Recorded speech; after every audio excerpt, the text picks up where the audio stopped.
This is me at 28. This is me at 32. If you're approaching your 30s or you're already in your 30s, it's not too late. Here's exactly how you can get lean, even if you failed in the past. Let's get into it. A lot of people get scared when they approach the 30 years old mark. They start to think, oh my God, it's over for me. I'm gonna get unhealthy. I'm gonna get old. I'm gonna decay. My muscles going away. My bone mass is decreasing. I'm getting shorter. When I pick up something, my back starts to creak. I have back pain. Look, I've been there. In this video, we're going to dissect exactly why being 30 plus is actually an advantage when you want to build that physique that is lean, that is aesthetic. And the first reason is that when you're in your 20s, you do have more energy and recovery capacity. Nobody's denying that. You do have more testosterone, you have more growth hormone, which helps putting on muscle, which is why if you're in your 20s, yeah, you should build muscle. You should hit the gym. And if you have done that throughout your 20s, in your 30s, it's just easy maintenance time. But let's say you didn't do that. Let's say you were a lazy guy, you kind of partied a little bit, or you didn't really focus on your health so much, and now you've got a job, you're doing this thing, maybe you even have a family, you come back home, you look in the mirror, and you got a little bit of chubbiness, skinny fat physique, belly fat, and you're like, damn, I gotta start this. Now I'm already 30. What you lack in youth, you make up for in experience. If you didn't manage to build an aesthetic body in your 20s, there's probably certain things that you did or didn't do. Maybe you didn't train with consistency. Maybe you tried, but you followed a bunch of routines that were too extreme and you ended up falling off track. Maybe you went for crash diets, so you got lean one summer, but you bounced back. You have a lot of these experiences that should have taught you something. And if you learn something from that, that is your comparative advantage. Because let me tell you, a lot of people in their 20s, they still have a lot of these issues of shiny object syndrome, chasing the next fad diet, looking at this influencer's routine, that influencer's routine, bouncing between them, not focusing on key principles like consistency, strength building, progressive overloads when it comes to building muscle. You have less distractions usually. You're not going to parties every night. There's no solicitations to drink alcohol or go out on a binge drinking episode and eat crappy food afterwards. You have less distractions. You're more sure about what you want to do and not want to do. And you can leverage all of these to your advantage to not only build a physique that looks good and is lean, but is actually healthy as well.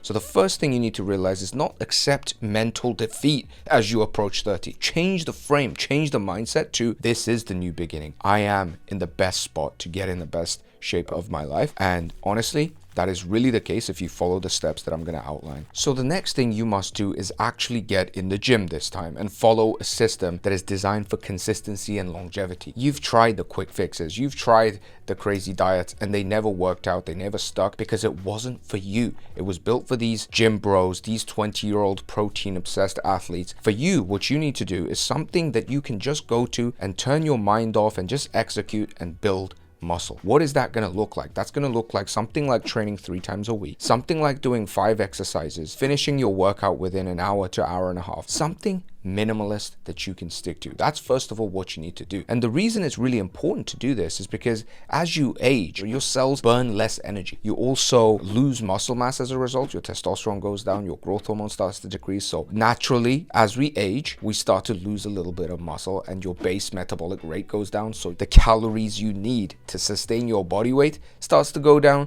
So if you don't want this to happen, then it's very smart to get in the gym and counteract that natural tendency. So what you do is you go in the gym and you train in a way that gives your body the stimulus. Hey, I want to keep this muscle. Hey, in fact, I want to build muscle. And this is always the first step to getting lean, to getting aesthetic, is to get that training side down. Now, what I've seen with a lot of people is that they don't actually know what it is to train with the right intensity, what it is to train in just the right way so that muscle actually grows and they actually start to lose fat. Now, if you're somebody that's like, you know what, I've tried the routines, but I actually want a coach. I want you, Wanhee, to help me do this entire process, not just the training, but also the diet, guide me on my mindset, consistency, discipline, sleep, hormones, all that kind of stuff, and just have that holistic guidance so that you get to your goals faster. Then you can apply to join my private coaching program, Aesthetic Body Accelerator. There'll be a link for that as well below. And that's really for the guys that are serious, that want to work with me. Next is you got to cut out what I call the baby foods. Now, I don't mean to offend you, but baby foods are things like sugary drinks, fizzy drinks, those little chocolate snacks, little biscuits and stuff like cream, whatever the hell biscuit thing, thing. Now you gotta cut those out. Now, am I saying never have them? Am I saying when you go to your end of year like party with your work colleagues, or you go into a family gathering for Christmas and there's a big cake and lots of like good biscuits and treats and brownies, don't have it? No, of course not. Just go enjoy it. But I'm talking in your daily life. When you go to work and there's cafeteria food, or you go to the supermarket after your lunch break with your people, like, what are you getting? Are you grabbing those chocolate bars, those sugary drinks? I mean, you see little girls and boys, okay? You see children loving these sugary drinks because of the dopamine spike. Give up on these baby foods. These are not good for you. Stacking sugar is going to cause more inflammation. It can cause joint pain. In the worst cases, diabetes, obviously obesity and things like that. So if you want to go against this trend, you got to kind of eat like an adult. What does that mean? You know what's healthy. You should know, because you made all the mistakes in your 20s, that processed food gives you dead fish eyes. You feel crap afterwards, you get brain fog, you function less, you're not a high performance individual after a fat pizza or a fat brownie. So try to limit these foods and eat healthy whole foods like steaks, eggs, tofu, seitan if you're vegetarian. If you want, you could even add supplements that will help your health, like magnesium, like vitamin D, like zinc, that will support your immune system. These are all much more mature choices when it comes to food than, your chocolate mocha ice cream coffee and these chocolate brownie fudge cakes.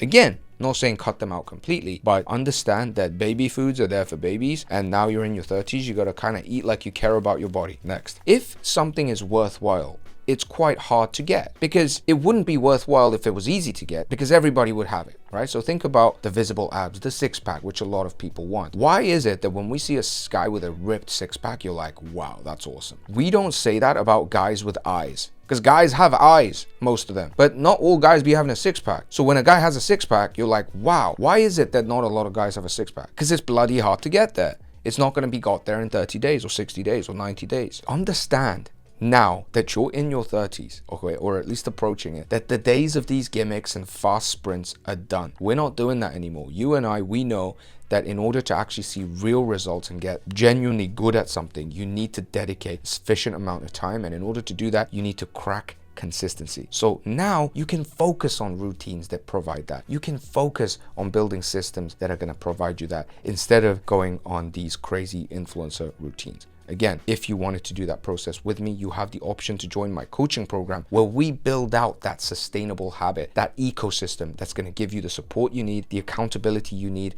and also the guidance and feedback you need, so that not only can you stay consistent long term, you're actually progressing at a faster rate, which will keep your motivation super high. Next, double down on sleep and recovery. And let me tell you the number one reason you struggle with sleep: you don't prioritize it. If a doctor came to you and said you have diabetes or cancer, or you will develop it next week, guaranteed, if you don't improve your sleep, what do you think's gonna happen to your sleep? What do you think's gonna happen to your doom scrolling in bed? It's not gonna happen. You're gonna go to damn sleep. What does that show you? You just don't think it's that bad to get bad sleep. You think it's not that bad. I mean, you never had a health condition. You never got the diagnosis. You never know that you're leading towards some bad stuff down the way, because the cost of it shows later down the line, when you're 40, when you're 50. So you didn't complete the equation, as I say. So for you, it's just like, yeah, I got good sleep, but just other things are more important. Checking your emails or watching Netflix. The moment I got the people that I work with to prioritize sleep, their sleep just improved overnight. And why is it so important?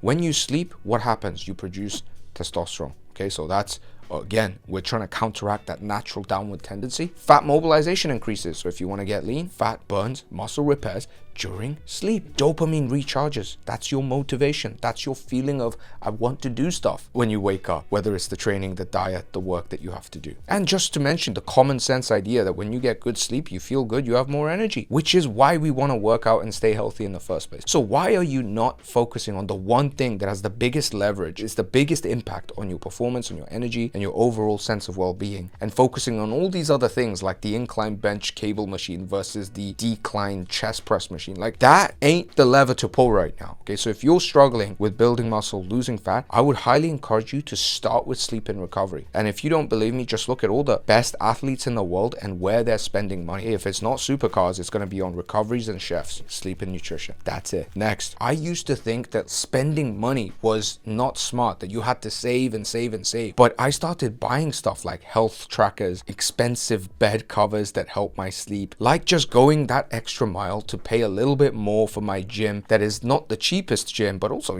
it's not a luxury gym, but it's just that one level, so it's less crowded with cleaner equipment. When it comes to getting beef, I used to get like the lowest on sale Tesco value crappy mince. Now I get for the organic beef, ribeye, sirloins. Even when I get ground beef, I'll try to get the good ones. Even when I go drinking, I won't just go for the cheapest kind of gin vodka that will knock you out in 2 shots. If I have drinks, I'll try to go for the high quality stuff. This is the thing that you can do in your 30s, because let's be honest, you probably have slightly more or significantly more financial capabilities now that you're in your 30s, right? Now, the smartest thing is not just to invest in good food and your environment, which is obviously a very smart thing to do. It's to actually invest in your mindset and your skill set, because that's really what's going to change your body, isn't it? If you knew exactly how to build an aesthetic body, lose fat in a sustainable way, and you knew how to set up your diet, maybe even cook meals that are high protein and very delicious and lets you lose fat, you knew how to design systems that got you there easily, like that's a very good skill to have. You can basically control how your body looks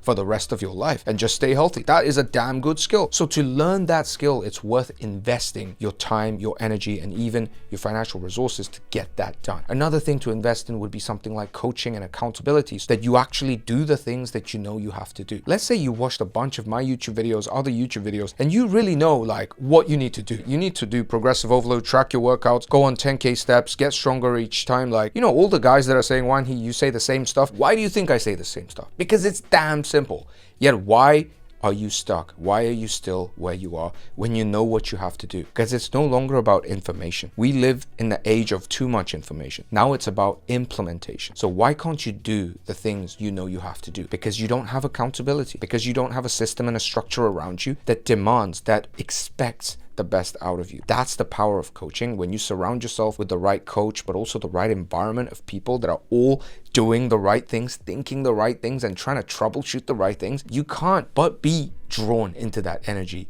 and be helped by it and be drawn upward by it. And that's really the power of coaching and a powerful community to go with that. And that's basically what I have in my private coaching community. I love the guys in there. We work together. We have such a good vibe. Everybody working towards health, leanness, and functionality, and an aesthetic body that looks good, feels good, and just is the foundation for the confidence in your life. Again, if you want to do that with me, there's a link to join that below. And with that said, let's get on to the last point, which is 30s is the new 20s. Life expectancy has gone up. Everybody lives to 100 now, or 90 or 80. Honestly, back in our parents' days, they used to get married at 20, maybe my grandparents, even younger, our parents' age, maybe in their 20s. Nowadays, people are getting married in their 30s or not at all. So you can kind of see that the timeline is shifting by a decade. It's happening because of many reasons, one of which is that medical standards have gotten better, so we live longer. And you can kind of see that people that used to, get married, have established jobs at 20, which was our parents' or grandparents' age. Now, most people are like unstable until they're like 28. First of all, if you're there and you don't have all your life figured out, don't worry about it, man. It's still a long way to go. I started my YouTube channel at 30. I started jiu-jitsu at 30. And I started my business at 30, and I was broke. So if you feel bad, take my word for it. You can still get there, and the same thing is true of your health and your fitness. If you just have the right mindset and the desire to go for it again, then the world is your oyster, okay? You can get there. 100% you can get there. You just need a little bit of courage and a little bit of guidance and a little bit of that raw desire to try something new. And, if you are that person, I really want to help you get there, which is why I make these videos as well. So if you like this, share it with a guy who's turning 30 and crying about it. With that said, I hope you enjoyed this video. And if you're turning 30, don't worry, man. I got you. Subscribe. Bye-bye.